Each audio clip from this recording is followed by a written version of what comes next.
እነዛም ቀንተው ጠፉ። የቀበሌ ሰራተኞቻችን የት እንደገቡ አጣዋቸው። ይማርም አይሉ ለደሞዝ ሲሆን ይመጣሉ። ለደሞዝ ጭማሪ ምናምን ብቻ ተሰብስበው የሚመጡት። ስታመም እንኳን አብሮኝ አይታመሙ። እሺ ወደ ትምህርቱ እንመለስ። ወደ ትምህርቱ እንምጣ። እህት ወንድሞቻችን እዚህ ውስጥ ያላችሁ በጠቅላላ ከ141 በላይ ያላችሁ እህቶቻችን መጽሐፍ ቅዱስ ሁላችሁም እንድትገዙ አደራ ማለት እፈልጋለሁ። መጽሐፍ ቅዱስ ግዙ። እጃችሁ ላይ መጽሐፍ ቅዱስ እንዲኖር አበረታታለሁ። የህይወት የሆነ ቃልን ከኔ ጋር እንዲሁም ደግሞ ከእህቶች ከወንድሞቻችን ጋር አብሮን ካሉት ጋር አብራችሁ ሆናችሁ ቢያንስ በቀን 3-4 ምዕራፍ እናነባለን። ስለዚህ መጽሐፍ ቅዱስን እንድትወዱት እንዲገባችሁ እንድትረዱት የአቅሜን እጥራለሁ። የሚያስተምር ግን እግዚአብሔር አምላክ ነው። እሱ እግዚአብሔር አምላክ ያስተምረን፣ እኛ ልጆቹ እንማራለን፣ ስሙን ከፍ እናደርጋለን።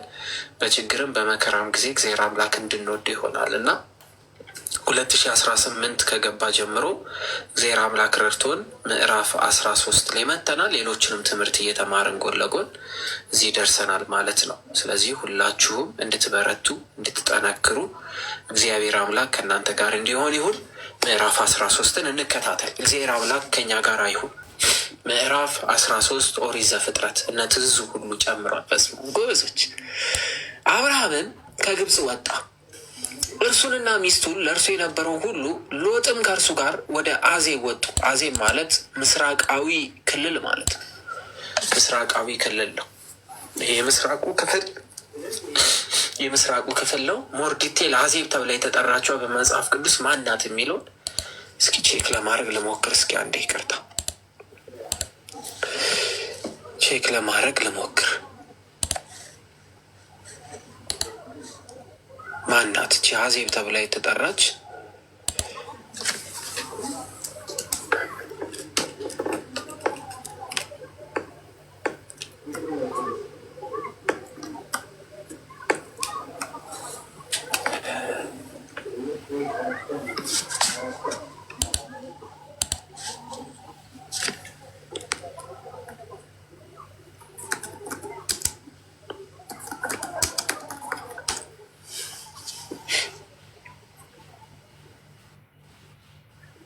ከሰጠን ምናልባት እስቲ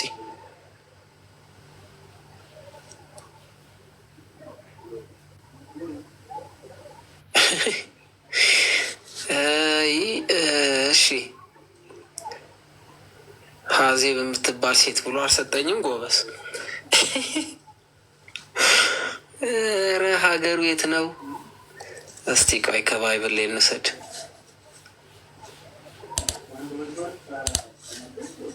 እሺ ቆይ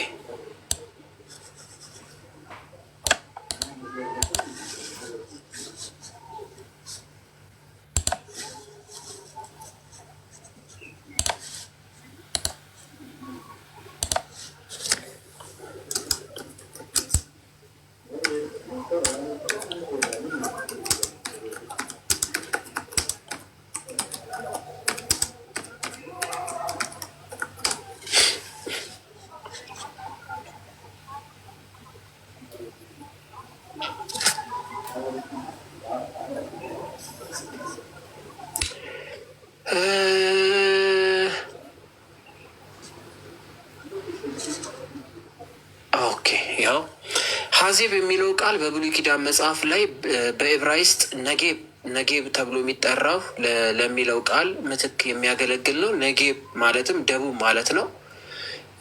ስለዚህ ጥቅሱ አብርሃም ከግብፅ ወጥቶ ወደ ደቡብ ሀገር ኔጌብ ወጣ ነው የሚለው ትርጉሙ። ይህ ቦታ አሁን በደቡባዊ እስራኤል የሚገኝ በረሃማ ክልል ነው ይላል። እሺ፣ ስለዚህ ይህ ቦታ ደቡባዊ እስራኤል የሚገኝ በረሃማ ቦታ ነው በማለት ይናገራል ማለት ነው። በእስራኤል ደቡብ አቅጣጫ ማለት ነው።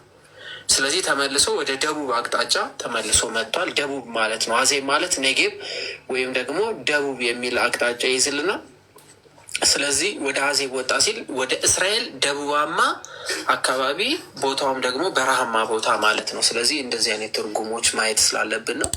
እያጠናን ያለ ነው መጽሐፍ ቅዱስ ስለሆነ ማለት ነው። ስለዚህ ደቡባዊ የደቡቡ የበረሃማ ክልል ነው ማለት ነው። የእስራኤል የት ነው የሚለውን ኤግዛክት ሎኬሽኑን እንፈልገዋለን። ስለዚህ አብርሃምን ከግብፅ ወጣ። ከግብፅ ወጥቶ እርሱና ሚስቱ ለእርሱ የነበረውን ሁሉ ሎጥም ከእርሱ ጋር ወደ አዜብ ወጡ። አብርሃምም በከብት በብር በወርቅ እጅግ በለጠገ። ከአዜብ ባደረገው በጉዞ ወደ ቤቴል በኩል ሄደ። ያም ስፍራ አስቀድሞ በቤቴልና በጋይ መካከል ድንኳን ተክሎባት የነበረው ነው። ያም ስፍራ አስቀድሞ መሠዊያ የሰራበት ነው። በዚያም አብርሃም እግዚአብሔርን ስም ጠራ። ከአብርሃም ጋር የሄደው ሎጥ ደግሞ የላምና የበግ መንጋ ድንኳንም ነበረው። በአንድነት ይቀመጡ ዘንድ ምድር አልበቃቻቸው እጅግም ነበረና አልበቃቻቸው የነበራቸው እጅግ ነበረና አልበቀቻቸውም ነበረና እጅግ ብዙ ስለሆኑ ማለት ነው። ስለዚህ በአንድነት ሊቀመጡ አልቻሉም። የአብርሃምና የሎጥ መንጎችም በሚጠብቁት መካከል ጠብ ሆነ። ስለዚህ በወንድሙ ልጅና በእርሱ መካከል ያሉ እረኞች እርስ በርስ መጋጨት ጀመሩ። በዚያ ዘመን ከነዓናውያን፣ ፈሪዛውያን በዚያ ምድር ተቀምጠው ነበረ። አብርሃም ሎጥን አለው፣ እኛ ወንድማማቾች ነንና በእኔና በአንተ በእረኞቼና በእረኞች መካከል ጠብ እንዳይሆን እለምንሃለሁ አለው። ስለዚህ እርስ በርስ አንድ ቤተሰብ ነን፣ ስለዚህ መጋጨት እንዲኖርብን አያስፈልግም በማለት ተነጋገሩ። ምድር ሁሉ በፊት አይደለችምን አለው። ከእኔ ትለይ ዘንድ እለምንሃለሁ በማለት አብርሃም ሎጥን ከእርሱ እንዲለይ ለመነው ማለት ነው። አንተ ግራውን ብትወስድ እኔ ወደ ቀኝ እሄዳለሁ፣ አንተ ቀኙን ብትወስድ እኔ ወደ ግራ እሄዳለሁ በማለት ምርጫውን ለእርሱ ይሰጠዋል ማለት ነው፣ ለወንድሙ ልጅ። ሎጥም ዓይኑን አነሳ፣ በዮርዳኑ ዙሪያ ያለውን ሀገር። በዮርዳኑ ዙሪያ ያለው ሀገር የትኛው ነው? ውሃ የሞላበት መሆኑን አየ በማለት ይናገራል። የት ማለት ነው? የዮርዳኖስ ዙሪያ ያለውን ሀገር ሁሉ ውሃ የሞላበት መሆኑን አየ። ስለዚህ በዮርዳኖስ ዙሪያ ያሉ ሀገራት እነማን ናቸው? እነማን ናቸው? በዮርዳኖስ ዙሪያ ያሉ ሀገራት እነማን ናቸው?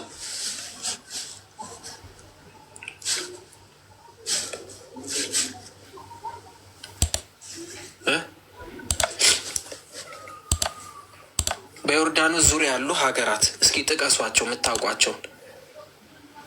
በነገራችን ላይ እቺ ከተማ በእሳትም የጠፋችዋ ናት።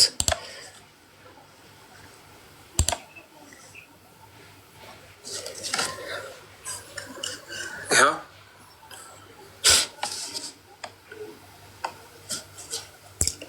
ሰሜን ሶሪያ፣ ሰሜን ምስራቅ ኢራቅ፣ ደቡብና ምስራቅ ሳውዲ አረቢያ፣ ምዕራብ ፍልስጤም፣ ዌስት ባንክ እና እስራኤል። በተጨማሪም ዮርዳኖስ በደቡብ ምዕራብ በኩል ቀይ ባህርን የሚነካ ትንሽዬ የባህር ዳርቻ ጭምር አለ። እነዚህ ናቸው። ስለዚህ እነዚህን ከተሞች በጠቅላላ በዮርዳኖስ ወንዝ ያሉ በማለት ያስቀምጣቸዋል። ይኸውላችሁ። ስለዚህ በዮርዳኖስ ዙሪያ ሀገሮች በዝርዝር ከታች ቀርበዋል። ሶሪያ፣ ሰሜን ሶሪያ ማለት ነው። ሰሜን ምስራቅ ኢራቅ፣ በደቡብ እና በምስራቅ በኩል ሳውዲ አረቢያ፣ በምዕራብ በኩል ደግሞ ፊሊስጤም፣ ዌስት ባንክ እና እስራኤል ጭምር አሉ ማለት ነው። እነዚህን አካባቢዎች ሎጥ ወደዳቸው ማለት ነው። ሎጥ ወደዳቸው። ስለዚህ ሎጥ እነዚህን ከተሞች ወዷቸዋል ማለት ነው። እንደዚህ እያደረግን እንማማራለን። ስለዚህ በዮርዳኖስ ዙሪያ ያለው ሀገር ሁሉ ውሃ የሞላበት መሆኑን አየ። እግዚአብሔርም ሰዶምና ገሞራን ከማጥፋቱ አስቀድሞ እስከ ዞአር ድረስ እንደ እግዚአብሔር ገነት በግብፅ ምድር አምሳል ነበረ በማለት ያስቀምጣል። ስለዚህ እቺ ሰዶምና ገሞራ የሚባሉ ሀገራት የነበሩባት ቦታ በማለት ያስቀምጣል። ሰዶምና ገሞራ የቱ ጋ ነው አሁን ያሉት? ሰዶምና ገሞራ የሚባለው በሃይማኖት እሺ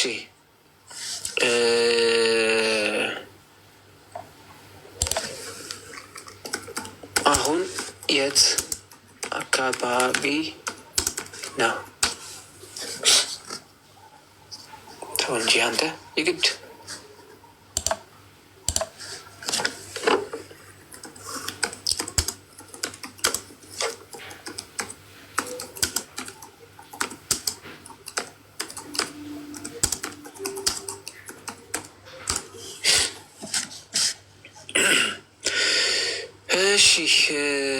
ሙት ባህር የሙት ባህር የምንለው አንዳንድ ምሁራን እንደሚሉት ሶዶምና ገሞራ የሙት ባህር ውሃ ስር ወይም ደግሞ የደቡብ ዳርቻ አካባቢ ናቸው ይላል። በዮርዳኖስ በኩል የሚገኘው ታልኤል ህማም የሚባል ቦታ አርኪኦሎጂስቶች የሰዶም ከተማ ሊሆን እንደሚችል ጠቁሟል ማለት ነው። ስለዚህ ሙት ባህር ያለበት አካባቢ የሚገኝ ነው በማለት ያስቀምጡታል ማለት ነው። ቦታው በዮርዳኖስ እና በእስራኤል መካከል ያለ የሙት ባህር ብለው ይጠሩታል ማለት ነው።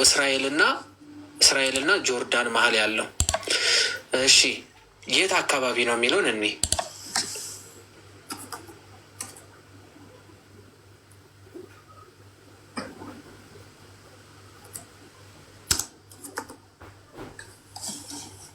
ይኸው ይሄ ማለት ነው። ሙት ባህር ማለት ይሄ ነው። እንደምትመለከቱት ምንም አይነት ህይወት ያለው ነገር የለም። ይሄ አካባቢ እነዚህ ተራሮች ሙሉ የተቃጠሉ ናቸው። ይሄ ጨዋማ ነው። በእስራኤልና በጆርዳን መካከል የሚገኝ ነው። ስለዚህ እንደዚህ ጨዋማ ነው። ስለዚህ አደገኛ የሆነ ጨው ወድቆባቸዋል በማለት ያስቀምጣል ማለት ነው። ስለዚህ ይሄ ሰዶምና ጎሞራ የነበሩበት አካባቢ ነው። ስለዚህ ይሄ ሰፈር የሰዶም የጎሞራ አካባቢ ተብሎ ይጠራል ማለት ነው ይህ አካባቢ። ስለዚህ ይሄ የምትመለከቱት ጨዋማ ነው። በጣምም ቅርብ ነው፣ ሩቅም አይደለም። ስለዚህ ይሄ አካባቢ ነው። መጽሐፈ ሄኖክም በነገራችን ላይ እዚህ አካባቢ ነው የተገኘው ማለት ነው። እዚህ አካባቢ ተገኝቷል። ሶዶም ኤንድ ጎሞራ ዶክመንተሪዎችን ማየት እንችላለን። ሰዶም እና ጎሞራ አሁን ያሉበት ቦታ ይሄንን ይመስላል። እዚህ ጋር ያለችዋን ፓርት ችኛዋን ፓርት የሎጥ ሚስት ብሎ ያስቀምጧታል። ይሄ ነው የሚመስለው ቦታው። እስካሁን ድረስ ስቲል ከፍተኛ የሆነ ሰልፈር አለ እዚህ አካባቢ ላይ። ይሄ ደግሞ ሙት ባህር ነው የምታዩት። ይሄ ሙት ባህር ነው። ስለዚህ ይሄ ሙት ባህር ነው። አያሰጥምም፣ ምንም ነገር አይሰጥምም። እዚህ ምንም አይነት ህይወት ያለው ነገር የለም። ምንም አይነት ነገር እዚህ አካባቢ ላይ መብቀልም አይችልም። ስለዚህ እንደምታዩት ነው ታሪኩ። ይኸው እዚህ ጋር አሳየን። እዚህ ጋር የሎጥ ሚስት ብሎ ያስቀምጣታል። የጨዋም ዶናለች። አፈሩ ጨዋማ ነው ስትመለከቱት። ደግሞ ይሄ ደግሞ ምንድን ነው? ሙት ባህር ብሎ ያስቀምጧል ማለት ነው። ሙት ባህር ብሎ ያስቀምጧል። ስለዚህ በእስራኤልና በጆርዳን መሀል ያሉ ከተሞች ናቸው ማለት ነው። ስለዚህ ሰዶምና ጎሞራ ከማጥፋቱ አስቀድሞ እስከ ዞአር ድረስ እንደ እግዚአብሔር ገነት በግብፅ ምድር አምሳል ነበረ። ከግብፅ ትይዩ በነበረበት ቦታ ነበረ ማለት ነው። በግብፅ ትይዩ ነበረ ብሎ ያስቀምጣል። እዛ አካባቢ ያላችሁ ወደ ኢትዮጵያ ከመምጣታችሁ በፊት የመጎብኘት እድል ቢኖራችሁ ደስ ይለኛል። ብታዩት እድል ካላችሁ የመጎብኘት አቅም ካላችሁ ጆርዳን የዮርዳኖስን ወንዝ ተከትሎ ጆርዳን አካባቢ ያሉትን እነዚህን ከተሞች ማየት የእግዚአብሔርን ድንቅ ስራ እስካሁን ድረስ መጽሐፍ ቅዱስ ግልጽ እውነተኛ እንደሆነ ማረጋገጫ ይሰጣችኋል። ያያችሁ ደግሞ እድለኞች ናችሁ። ስለዚህ ሎጥ ዓይኑን አነሳ፣ በዮርዳኖስ ዙሪያ ያለውን ሀገር ሁሉ ውሃ የሞላበት መሆኑን አየ። እግዚአብሔር ሰዶምና ገሞራን ከማጥፋቱ በፊት አየ ማለት ነው። ሎጥም በዮርዳኖስ ዙሪያ እየታያችሁ ካልሆነ ላስተካክል። ይኸው ያለ ነው እዚህ ጋር ነው። ሎጥም በዮርዳኖስ ዙሪያ ያለውን ሀገር ሁሉ መረጠ። ሁሉን ምንም ነገር አልተረፈውም። ሁሉን ሀገር መረጠ። ሎጥም ወደ ምስራቅ ተጓዘ። አንዱን ከሌላው እርስ በርሳቸው ተለያዩ ማለት ነው። አብርሃምና ሎጥ ተለያዩ። አብርሃም በከነዓን ምድር ተቀመጠ፣ በእስራኤል ማለት ነው። አብርሃም በከነዓን ምድር ተቀመጠ። ሎጥ በሀገሩ ሜዳ ባሉት ከተሞች ሁሉ ተቀመጠ። ለምለም ሳር ያለበት፣ የሚጠጣ ውሃ ያለበት፣ ወንዝ ያለበት፣ ለከብቶቹ ጥሩ የሆነ ቦታ ስለነበረ ማለት ነው። እስከ ሰዶም ድረስ ድንኳኑን አዘዋወረ፣ ዞረ ማለት ነው። ድንኳኑን አዘዋወረ ማለት እስከ ሰዶም ከተማ መጨረሻ ጥግ ድረስ ሁሉን ነገር አስቀመጠ። ኦሪጂናል ነው። ሐውልት ማንም አይሰራም እዛ አካባቢ፣ ኦሪጂናሏ ነው። የሰዶም ሰዎች ግን ክፉዎችና በእግዚአብሔር ፊት እጅግ ኃጢአተኞች ነበሩ ይላል። ሎጥ ቢሄድም ሰዶማዊ የነበሩ ሰዎች በእግዚአብሔር ፊት እጅግ ኃጢአተኞች ነበሩ ብሎ ያስቀምጣል። በጣም በቃ አደገኛ ኃጢአተኞች ነበሩ ብሎ ያስቀምጣል። ሎጥ ከተለየ በኋላ እግዚአብሔር አብርሃምን አለው። ሎጥ ከተለየው በኋላ እግዚአብሔር ማንን አናገረ? አብርሃምን አለው፣ ዓይንን አንሳና አንተ ካለበት ስፍራ ወደ ሰሜን፣ ወደ ደቡብ፣ ወደ ምስራቅ፣ ወደ ምዕራብ እይ አለው። በአራቱም አቅጣጫ ተመልከት ብሎ አብርሃምን እግዚአብሔር አምላክ አናገረው። የምታያትን ምድር ሁሉ ለአንተና ለዘር ለዘላለም እሰጣለሁ አለው። አሁን እስራኤላውያኖች ይሄ ሁሉ ጦርነት ኢራቅ፣ ኢራን ምናምን ኳታር፣ ጆርዳን ሁሉም ላይ እየተዋጋች ያለችው ለአባታችን አብርሃም እግዚአብሔር አምላክ ይሄንን ሁሉ ምድር ሰጥቶናል የእኛ ናት ነው የሚሉት። ለዚህ ነው አሁን ጦርነቱ እየተከናወነ ያለው። ስለዚህ ለአባታችን አብርሃም እግዚአብሔር ሰጥቷል። ቃል ኪዳኑ ዛሬም ከእኛ ጋር አለ። ስለዚህ ምድራችን ነው፣ የምድር ባለቤት የሆነ እግዚአብሔር አምላክ ለእኛ ሰጥቶናል ብለው ይህን ሁሉ የሚያደርጉት ማለት ነው። ስለዚህ የምታያትን ምድር ሁሉ ለአንተና ለዘር ለዘላለም እሰጣለሁ ብሎ ተናግሯል። እዚህ ጋር ግን ለአንተና ለዘር ሲል እግዚአብሔር አምላክን ለወደዱ ከአብርሃም ዘር ለሆኑት ሁሉ እግዚአብሔር አምላክን አምነው ለአብርሃም ቃል ኪዳን የተገባው ሁሉ ለተገበሩት። አብርሃም 2 ልጆች አሉት፣ ይስሐቅና ማን ነው? እስማኤል። ስለዚህ ለይስሐቅም በእስማኤልም በኩል ላሉት ሁሉ እግዚአብሔር አምላክ ቃል ኪዳን ገብቷል። ዘርህን እንደ ምድር አሸዋ አደርገዋለሁ። ዘርን እንደምን እንደ ምድር አሸዋ። አንድ የምድርን አሸዋ ይቆጥር ዘንድ የሚችል ሰው ቢኖር ዘርን ደግሞ ይቆጥራል አለው። ስለዚህ የሚቆጥር ስለሌለ ዘርን እንደምን እንደ ምድር አሸዋ የማይቆጠር አደርገዋለሁ አለ። ተነስ በምድር በርዝመቷም በስፋቷም ሂድ፣ እርሷን ለአንተ ሰጥቻለሁ አለ። እንደፈለግክ ተንቀሳቀስ፣ በምድር ላይ ሁሉ ሙላ አለው። ሁላችን የአብርሃም ዘር ነን እንላለን አለ። ሁላችንም ለምን ስንል ለአብርሃም የተገባውን ቃል ኪዳን በአብርሃም በኩል የመጣውን ቃል ኪዳን በክርስቶስ በኩል አግኝተናልና።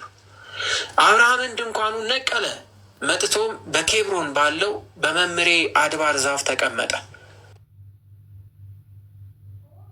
ኬብሮን የት ናት? እቺ ቦታ ኬብሮን የት ናት? እስኪ ቼክ እናርግ።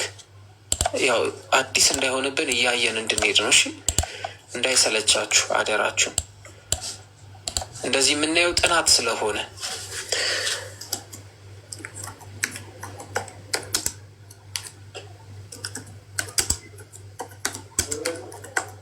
ኬብሮን አሁን የት ናት?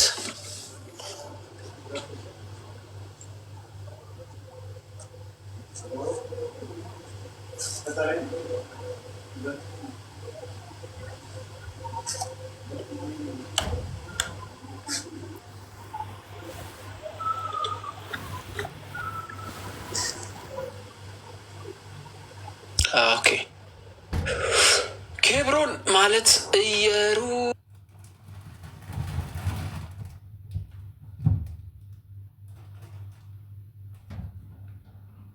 ኬብሮን ተብላ ትጠራለች። በኬብሮን ታሪክ ወይም ለአብርሃም ታሪክ ላይ ሌላ ጥያቄ ካሉት ይላል ሰው ኬብሮንን ኢየሩሳሌም አድርጎ ያስቀምጣታል። የዳዊት ከተማ ንጉሥ ዳዊት ከሳኦል በኋላ በመጀመሪያ ለ70 ዓመታት ተኩል በኢየሩሳሌም ከመንገሱ በፊት የነገሰባት ከተማ ብሎ ያስቀምጣል። ከኢየሩሳሌም ከተማ ትይዩ የነበረች በኢየሩሳሌም ከመንገሱ በፊት ማለት ነው። ግን አሁን ላይ ኬብሮን የምትባለው በእስልምናና በአይሁድ እምነቶች ተከታዮች እንደ ቅዱስ ቦታ የምትታይ ናት ተብሎ ይቀመጣል ማለት ነው፣ ያስቀምጣታል ማለት ነው። እስቲ ቆይ አንዴ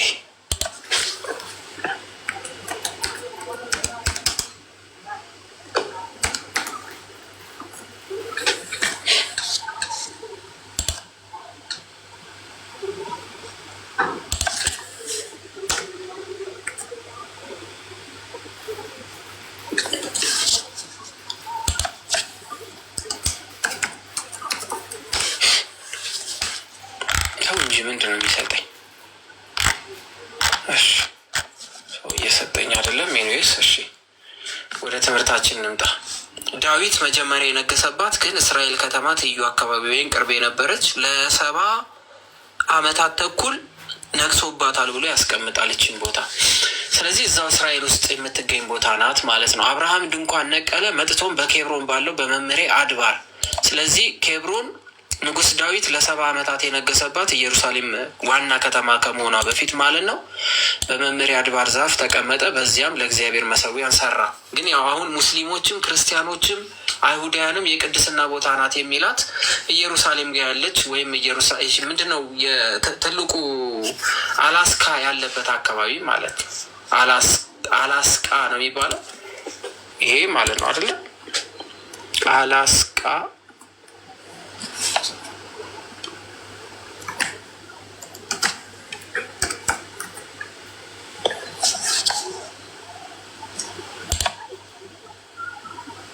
ማለት ነው።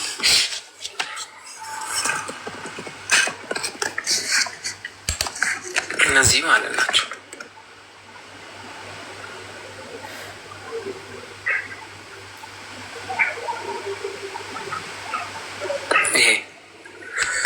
ይሄ ስፍራ ያለበት ቦታ ብሎ ያስቀምጠዋል። ቱርክ አይደለም፣ እዛው እስራኤል ውስጥ ነው።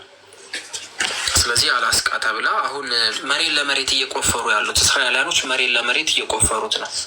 አሁን ላይ ታውቃላችኋ፣ መሬት ለመሬት ቆፍረውት ከስር ሊወጡ ስለሆኑ። ስለዚህ ሎጥ ወደ ነዛ ወደ አሁን አረብ ሀገር ብለን ወደምናስባቸው ጆርዳን አካባቢ እና የዮርዳኖስ ወንዝ ባለበት አካባቢ ላይ ወደዛ አካባቢ ሲሄድ አብርሃም አባታችን ግን በከነዓን አካባቢ እና አሁን ታላቂቷ እስራኤል ተብላ ልትመሰረትበትም እንዲሁም አሁን እስራኤል የራሷ ግዛት አድርጋ የያዘችውን አካባቢ ላይ ባለው ቦታ ላይ መቀመጡን ይነግረናል ማለት ነው። ስለዚህ በዛች ቦታ ላይ ለመጀመሪያ ጊዜ ምን አለ? መሰዊያውን ሰራ ብሎ ያስቀምጣል። ስለዚህ ለመጀመሪያ ጊዜ አብርሃም መሰዊያ የሰዋባት ቦታ ይቺ ቦታ ናት። ያው ይህ የምታዩት ቦታ ብሎ ያስቀምጣል። የመጀመሪያው አብርሃም መስዋዕት ያቀረበባት ቦታ። ለዚህ ነው እስራኤላኖችም አይሁዳውያኖችም ዓለም ሁሉ አይኑ እዚህ ቦታ ላይ ያለው ማለት ነው። ሁላችንም የአብርሃም ዘር ነን የምንል ሁሉ እዚህ ቦታ ላይ ብለው ሁሉም አይኑ ወደዚህ ነው ያለው። ስለዚህ ይቺ ቦታ የምታዩት እንደዛ ናት ብሎ ያስቀምጣል ማለት ነው። ምዕራፍ 14 ምዕራፍ 14 አልደከማችሁማ?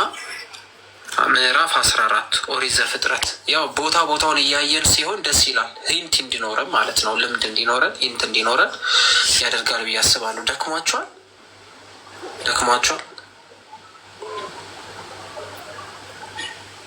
የደከማችሁ አይመስለኝም አይደለ?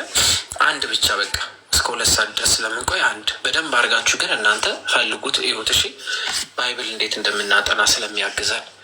እሺ ምዕራፍ 14 በሰናኦር ንጉስ በአምራፌል። ሰናኦር ማን ነበረች? ሰናኦር ማን ናት? ሰናኦር ተብላ የምትጠራው ማን ናት? ሰናኦርን ታውቋታላችሁ? ሰናኦር ተብላ ትጠራ የነበረች ከተማ ማን ናት?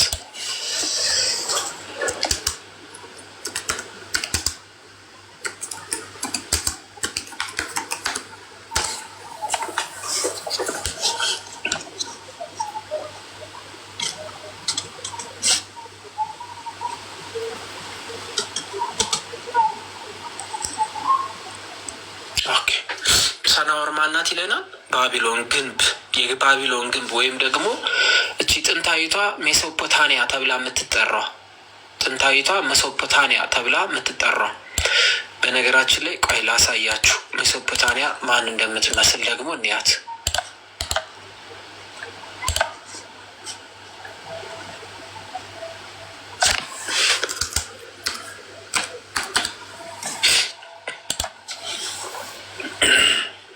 እቺ ናት። ያው የኢራቅ ከተማ ማለት ነው። ያው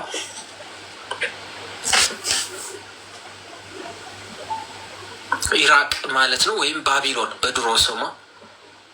የዚች ከተማ ንጉስ ማለት ነው። አሁን እያየን ያለ ነው። እሺ የዚች ከተማ ንጉስ፣ ይሄ ቤተ መንግስታቸው ነበር። የሰናኦሩ ንጉስ እዚህ ውስጥ ነበር። ይሄው ጽሁፋቸው ይህን ይመስላል። ስዕላዊ ነው። ስዕላዊ የሆነ ጽሁፍ ነው ያላቸው። የምታዩት እንደዛ ነው።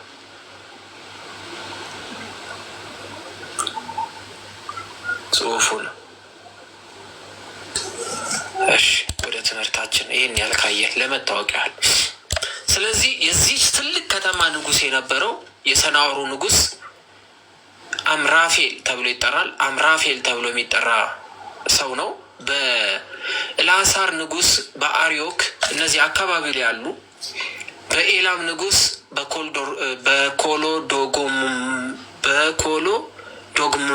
ዶግምር ረስም በስላሴ በኮሎ ዶግምር እርግጠኛ ነኝ። በወቅቱ ቢሆን የዚህን ንጉስ ስም ባለመጥራቴ ምን ያስደርጉኛል? አንገቴን ነበር የሚያስቆርጡ።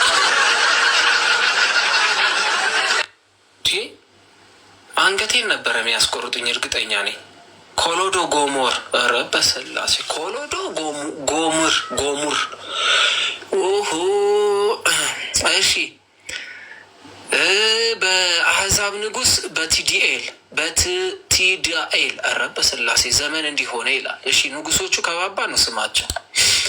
ከሰዶም ንጉስ ከባላ፣ የሰዶም ንጉሷ ከባላ ይባላል። የጎሞራ ንጉስ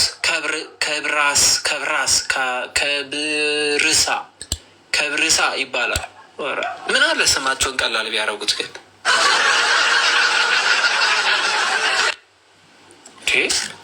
ቀላል ስም እያለ እሺ። የሰዶም ከባላ፣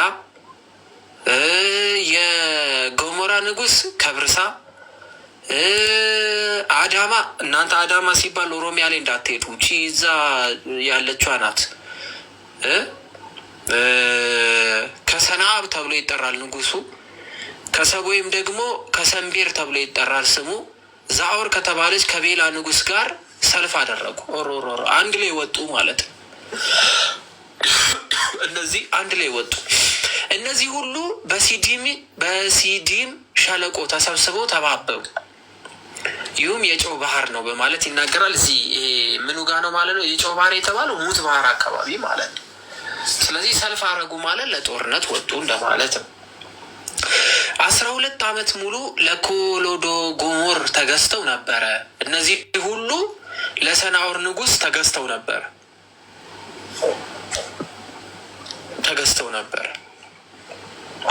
በባርነት ለኢራቅያን ማለት ነው። በቃ ኢራቅያኖች ይገዟቸው ነበር። የዚህ ሁሉ አካባቢ ሰዎች ተገዝተው ነበረ 12 ዓመት ሙሉ ባሪያ ሆነው ማለት ነው።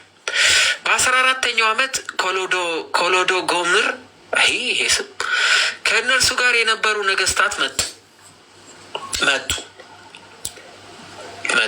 ራፋይም፣ ባስጣሮት፣ ቃርናይም፣ ዙዝሚን፣ ባሃም፣ ኤሚኒም፣ ቤሴዊ፣ ቅሪያታይም መጡ። ረጉት በስ ይሄ ነገር ከጉራጌኛ ጋር ይገናኛል እንዴ? በአስራጦ፣ ቃርናይም፣ ዙዚሚኒም፣ ማሃም፣ ኤሚኒም፣ ቤሴዊ፣ ቅሪያታይም መጡ።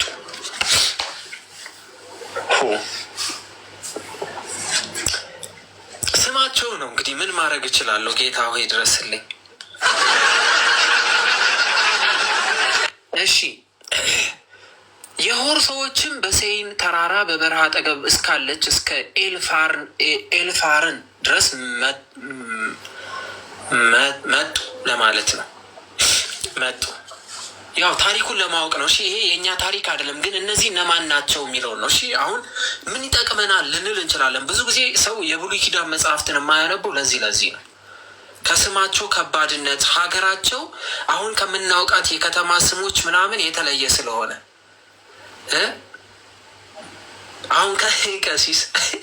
አሁን ከምናውቃቸው ከተሞች ውጭ የሆነ ስም ስላላቸው ሰው አንደርስታንድ ለማድረግ ስለሚከብደው ይዘላቸዋል። ግን ትልቁ ጥቅሙ ምንድን ነው? እነዚህ ከተሞችን አሁን ማወቅ ነው። ጆርዳንና ጆርዳን አካባቢ ያሉ ከተሞች ጆርዳንና ጆርዳን አካባቢ ያሉ ስሞች ናቸው፣ ሀገሮች ናቸው። ኢራንን እነዚህ አሁን የአረብ ሀገራት የምንላቸው ሁሉ እነዚህ ናቸው ታሪካቸው። በቃ እንደዚህ ካወቅን ይበቃል። እስራኤልን ከበው የሚገኙ ኢራን፣ ኢራቅ፣ ጆርዳን፣ ሳውዲ፣ ግብፅ፣ ኢጅፕት ምናምን ብለን የምንጠራቸው ሁሉ የነዚህ ሀገራት ናቸው። ስለዚህ የሆር ሰዎችም በሴር ተራሮች በበረሃ አጠገብ እስካለች እስከ ኤልፋራን ድረስ መጡ። ተመልሶም ታዴስ ወደ ተባለች ወደ አይንሚስ ፓጥ ኧረ ጌታ ሆይ መጡ። እሺ የአማሌቅን ሀገር አማሌቃውያኖች ማን ናቸው ታውቋቸዋላችሁ? ከሙሴ ጋር የተጣሉ ናቸው። አማሌቅን ታውቃላችሁ? የአማሌቅን ሀገር ዋና ዋናዎቹን እያየን እንሂድ እስቲ ጎበዝ። እናንተ ሳቁ ምን አለባችሁ? እግዚአብሔር ይርዳኝ። ሳይቸግሬን ብሉይ ኪዳን ላስጠናችሁ ብዬ ጀምሬ እኔ ራሱ ተንተባተብኩ። እሺ እንዳትፈርዱብኝ።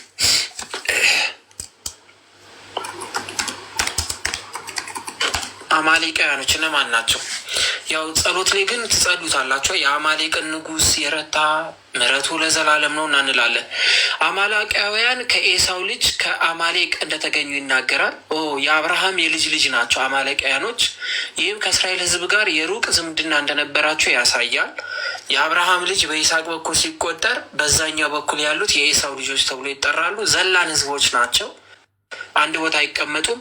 አማሌቃውያን የተደራጀ መንግስት ሳይኖራቸው በሰፊው በረሃማ ክልል ውስጥ ይንቀሳቀሱ የነበሩ ናቸው።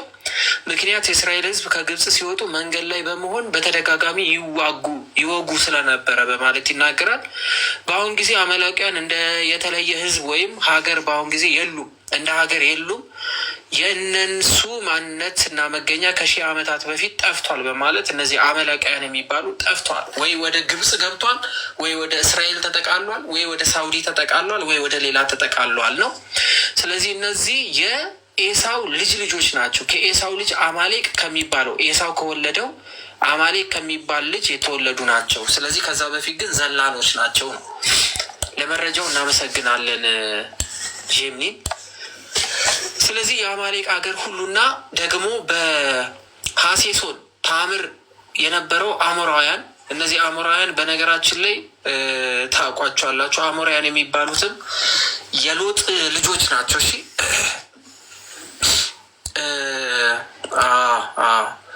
አሞራውያን የሚባሉትም የሎጥ ልጆች ናቸው።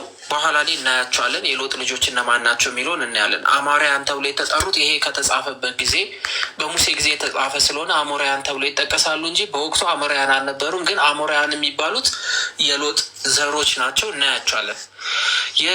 የሰዶም ንጉስ፣ የገሞራን ንጉስ፣ የአዳማ ንጉስ፣ የሰቦይን ንጉስ፣ ዛኦር የተባለች የቤላን ንጉስም ወጡ።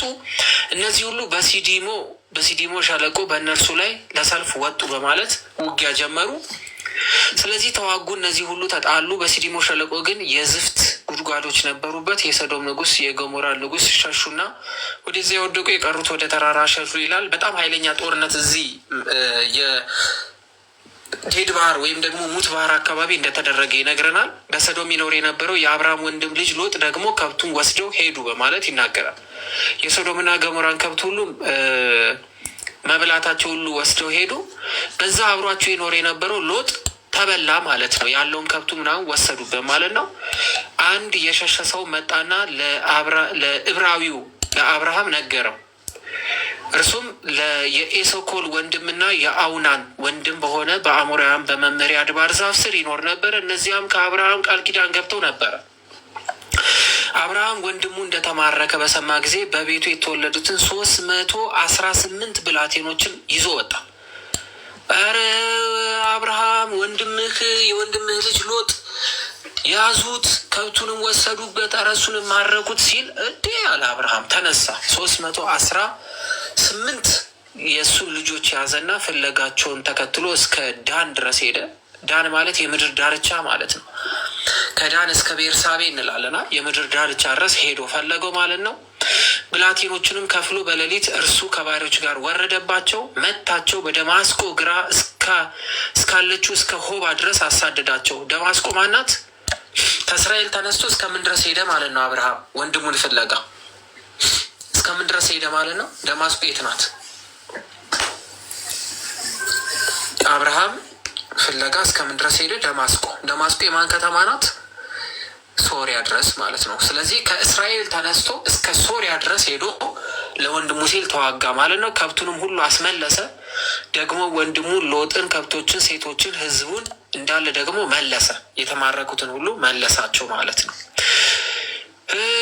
ይህ ስም መጣብን። አሁንም ከሎዶ ጎምርንና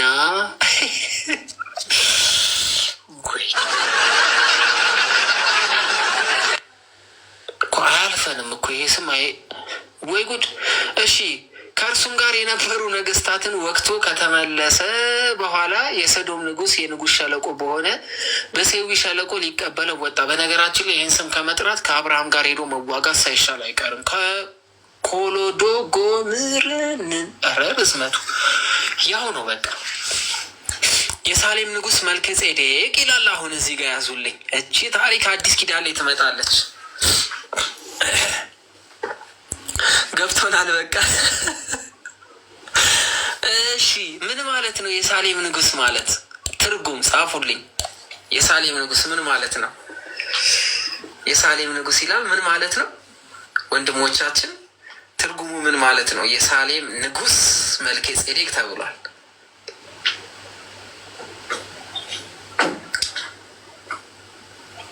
ጎበዝ አብርሽ አበራሽ ጎበዝ፣ ትዙ ጎባዝ፣ ረራ አይደለም ትዙዬ ተሳሳትሽ። ሜሉ ጎበዝ፣ ልዩ ጎበዝ፣ ሚሚ ጎበዝ፣ መሰረት ጎበዝ፣ ቅድስቴ ጎበዝ። ተሳተፉ እስኪ። ቃልዬ ጎበዝ፣ ቤዛ ጎበዝ፣ ሄርሞን አሪፍ። ሳሌም ማለት ሰላም ማለት ነው። እሺ ሳሌም ማለት ንጉስ ሰላም ማለት ነው። ሳሌም ይባላል። እሺ መልከ ጼዴቅን ስታስታውሱ ማን ትዝ ይላችኋል? የመልከ ጼዴቅን ስም ስትሰማው ማን ትዝ አላችሁ? የሰላም ንጉስ የተባለ መልከ ጼዴቅን የመሰለ ተብሎ የተነገረለት ለማን ነው? ማን ትዝ ይላችኋል? ስም ጻፉ። ትዙ ጎበዝ፣ ኢየሱስ ክርስቶስ፣ ቡዜ ጎበዝ፣ መሰረት ጎበዝ። በጣም ክርስቶስ ኢየሱስ ያላችሁ ሁሉ ጎበዞች ጎበዞች። እሺ ከጳውሎስ መልእክት የቱ ትዝ ይላችኋል? ከጳውሎስ መልእክት የትኛው ላይ ትዝ ይላችኋል? በባለፈው ዓመት የተማሩ ጎበዞች ስለሆኑ ይመልሱታል። በዚህ ዓመት ያላችሁ ግን ለማስታወሻ ያህል ያዙ፣ እነሱ ተምረውታል። እዛ ነው። ከጳውሎስ መልእክት የትኛው? መሲ ጎበዝ፣ ቡዜ ጎበዝ፣ አበራሽ ጎበዝ፣ መክቴ እንዴ እርሶ ጠፍተዋል። እሺ ዕብራውያን ጎበዝ፣ ኑ በብርሃኑ አሪፍ፣ ሳርዬ ጎበዝ፣ ቤዛ አሪፍ፣ ሄዊም ጎበዝ፣ ማሂ አንበሳ፣ አይንዬ ጎበዝ፣ መሲ ሳባ ረረረረረረ እናንተ በጣም አልት ፋሲካ፣ ሚሚዬ፣ እቴኑ፣ ታዱ፣ ሳምሪ፣ ይመን፣ ምስራቄ፣ ቤቴሌም ስማችሁን በዛው ምጠራው የተሳተፋችሁትን ነው። ማማን እንዳለ እያየ ነው። ሸዊቴ ጎበዝ፣ በጣም አሪፍ ጻፉ። ስማችሁን በዛው የምተዋወቃለሁ። ማውቃቸው ልጆች ብቻ አዳዲስ ሰው የለም እንዴ? ሄርሞን አሪፍ ጻፉ። የጻፉትንም ድገሙት። ስለዚህ ይሄ ዘፍጥረት ምዕራፍ 14 ላይ የምናገኘው ታሪክ በዕብራውያን የመጽሐፍ የቅዱስ ጳውሎስ መልእክት ላይ ታገኙታላችሁ። ይሄን ታሪክ እንዳትረሱ፣ አደራችሁን እንዳትረሱ። ለምንድን ነው ቅዱስ ጳውሎስ ለዕብራውያን ብሎ የጻፈው? ዕብራውያን እነማን ናቸው? እስኪ ንገሩኝ የተማራችሁ። ፈይሴ ከነ ጥቅሱ። እሺ ዕብራውያን እነማን ናቸው?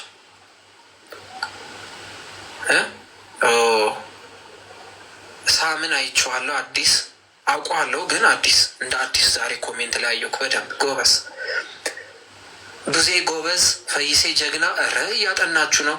ኖ መክትዬ አይደለም፣ እስራኤላን አይደለም። እንደ እስራኤል ናቸው ግን እንደሱ አይደለም። ዕብራውያኖች እነማን ናቸው? ዕብራውያኖች ራሳቸውን በትልቅ ክብር ነው የሚያዩት። እሺ የዕብራውያን ክፍሎች በጣም ራሳቸውን አግንነው ነው የሚያዩት። ሌላ በጣም ነው የሚንቁት። የአብርሃም ዘር ነን ብለው የሚናገሩ እኛ የአብርሃም ልጆች ነን የሚሉ ናቸው። ለዚህ ነው ቅዱስ ጳውሎስ ስሙን ሳይጠቅስ ከጌታችን ከመድኃኒታችን ከኢየሱስ ክርስቶስ ሐዋርያ ከሚሆን ከጳውሎስ የተጻፈ መልእክት ብሎ ያልጻፈው። ለዚህ ነው ችግር ስላለባቸው። እሺ ወደ ታሪካችን እንምጣ። ጎበዞች አጨብጭቡ እናንተ።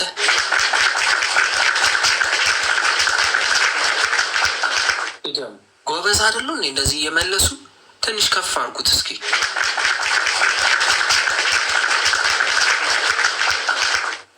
ከዚህ በላይ እንዴት አድርገው ነው መጽሐፍ ቅዱስ የሚያጠሩት? ጀግንነት እኮ ነው እንደዚህ መመለስ። በጣም አሪፍ። እሺ አሁን ወደ ዋናው ነጥብ እየመጣን ነው። ስለዚህ አብርሃም አሸንፎ መጣ። እየሰማችሁ አብርሃም አሸንፎ ሲመጣ የንጉሥ ሸለቆ በሆነው በሴዊ ሸለቆ ሊቀበለው ወጣ ይላል። የሳሌም ንጉሥ መልከ ጼዴቅም እንጀራንና የወይን ጠጅን አወጣ ይላል። የምን ምሳሌ ነው ጎበዝ? አሁን ደግሞ እንጀራና የወይን ጠጅ አወጣ የሳሌም ንጉሥ መልከ ጼዴቅ። ጳውሎስ ይህንን ምን አለው? ምን አለው? እንጀራና ወይኑን ምን አለው? ምንድን ነው ምሳሌው? የምን ምሳሌ ነው አለ?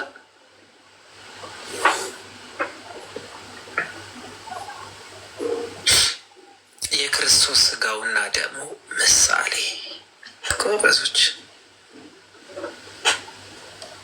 ጎበዞች። እንጀራውና ወይኑ ማን ነው? ራሱ ጌታችን ኢየሱስ ክርስቶስ ምን አለን መሰላችሁ? ይህ ለዘለዓለም በልታችሁ የማትራቡት ምንድን ነው አለ? እንጀራ ነው አለ። ይህ ደግሞ ለዘለዓለም ጠጥታችሁት የማትጣሙት ምንድን ነው አለ? ወይን ነው አለ። እንጀራውና ወይኑ ምንድን ነው? ስጋዬና ደሜ ነው ብሎ ተናገር አይደለ? ለመጀመሪያ ጊዜ የሳሌም ንጉሥ መልከጼዴቅም እንጀራንና የወይን ጠጅን አወጣ። እርሱም የልዑል እየሰማችሁ መልከጼዴቅ ምን ነበረ? የልዑል እግዚአብሔር ካህን ነበረ ይላል።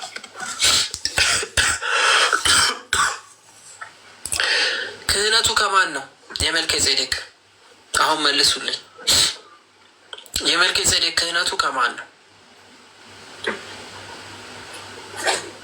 የመልከጼዴቅ ክህነቱ ከማን ነው?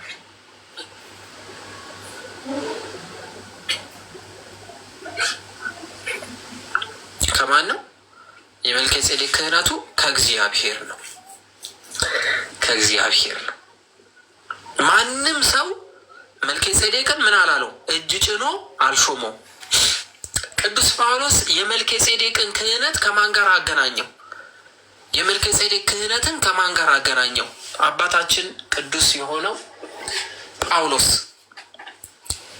ከማን ጋር አገናኘው? የመልከጼዴቅን ክህነት ከክርስቶስ ጋር አገናኘው። ለምን?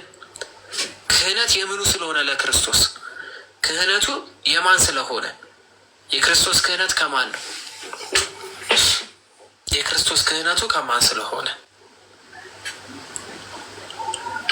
የባህሪው። ጎበዞች፣ የባህሪው ስለሆነ እሱ ክህነት የሚሰጠው ስላልሆነ ክህነቱ የራሱ ስለሆነ መልከጼዴቅም ከማንም የተቀበለው ስላልሆነ ከእግዚአብሔር ከባህሪው ያገኘው ስለሆነ የእግዚአብሔር የባህሪ ስጦታ ስለሆነ ስለዚህ የመልከጼዴቅ ክህነት ከማን ጋር ተገናኘ ማለት ነው? ከክርስቶስ ጋር ብሎ ጳውሎስ ይዘረዝሯል። እሺ፣ ባረከውም አብርሃም ሰማይና ምድር ለሚገዛ ለልዑል እግዚአብሔር የተባረከ ነው አለ። ጠላቶችን በእጅ የጣለልህ ልዑል እግዚአብሔር የተባረከ ነው አለው። አብርሃምም ከሁሉ ምን ሰጠ?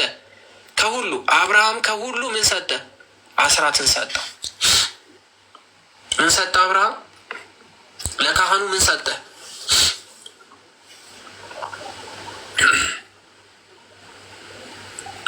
ምን ሰጠ? አስራት። በመጽሐፍ ቅዱስ ውስጥ አስራት ለእግዚአብሔር እንደሚገባ እግዚአብሔርን ለሚያገለግሉ ካህናት የሚሰጥ ለእግዚአብሔር ቤት የሚሰጥ መሆኑን በማን ተጀመረ? በማን አየ ነው? ካህን ሆኖ መልከጼዴቅ አስራት ሰጪ ሆኖ ደግሞ ማንን አየን? ከሁሉ አስራት ማለት 110 ማለት ነው። በአብርሃም ተጀመረ ማለት ነው። ስለዚህ ይኸው ያለ ነው ምዕራፍ 14 ቁጥር 20 ላይ። ስለዚህ አስራት ተሰጠ ማለት ነው። አስራት መስጠት ግዴታ ነው፣ የእግዚአብሔርን ለእግዚአብሔር። የአስራት ጥቅሙ ምንድን ነው? እስኪ ከስር የእግዚአብሔርን ቤት እንዲያገለግሉ ካህናት ደሞዝ ይከፈላቸዋል። 1 ለእግዚአብሔር ቤት አገልግሎት የሚያስፈልጉ ነገሮች ይገዛባቸዋል። 2 እግዚአብሔር አምላክ የሚከብርባቸው መገለጫዎቹ የሆኑ ነገሮች ሁሉ በቤተ መቅደሱ ይሟላባቸዋል። 3 ቤተ መቅደሱ ይስተካከልበታል፣ ይታደስበታል። 4 ካህናት ደሞዝ እንዲከፈላቸው እንጀራ እህል እንዲያገኙበት ያደርጋል። 5 እያለን መዘርዘር እንችላለን። ቤተ ክርስቲያን ትክክል አቅመ ደካማ የሆኑ ሰዎችን እንድታግዝበት ያደርጋል። ትክክል።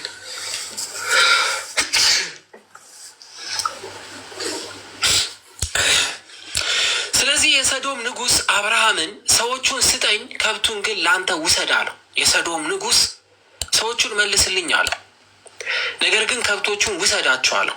አብርሃም የሰዶም ንጉሥን አለው፣ ሰማይና ምድርን ወደሚገዛ ወደ ልዑል እግዚአብሔር እጄን ከፍ አድርጌአለሁ።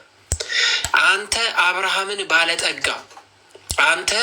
አብርሃምን ባለጠጋ አደረግኩት እንዳትል፣ አንተ አብርሃምን ባለጠጋ አደረግኩት እንዳትል ብላቴኖቹ ከበሉት በቀር ከእኔ ጋር ከሄዱትም ድርሻ በቀር ፈትልም ቢሆን የጫማ ማዘቢያም ቢሆን ለአንተ ከሆነ ሁሉ እንዳልወስድ አውናን ኤስኬሎም መምህሬ እነርሱ ድርሻቸውን ይውሰዱ በማለት ተናገረ። ከአንተ ምንም ነገር አልወሰድኩም በማለት ተናገረ ማለት ነው። አልዘረፍኩም አልወሰድኩም ግን በማለት ነገረው ማለት ነው። ስለዚህ አስመለሰ። ምዕራፍ 15 በጣም ከዚህ በኋላ ኢንተረስትድ ነው የምንሆንበት። በጣም ነው የምንወደው፣ በጣም ነው የምናከብረው። ከዚህ በኋላ ባለው ክፍል እጅግ ደስ እያለን የምንማረው ክፍል ይሆናል ማለት ነው።